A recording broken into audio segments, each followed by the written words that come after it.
Bible के अनुसार सृष्टि की रचना। परमेश्वर ने कहा प्रकाश हो और प्रकाश हुआ। और परमेश्वर ने प्रकाश को अंधकार से अलग किया। उसने प्रकाश को दिन और अंधकार को रात कहा।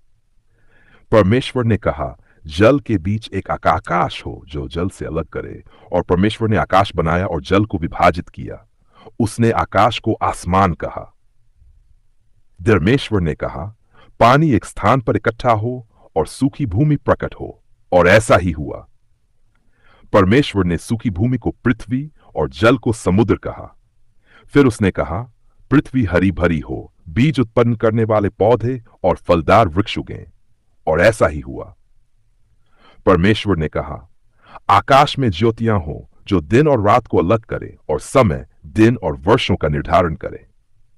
तब परमेश्वर ने दो बड़ी ज्योतियां बनाई, सूर्य को दिन का प्रभु और चंद्रमा को रात का। उसने तारों की भी रचना की।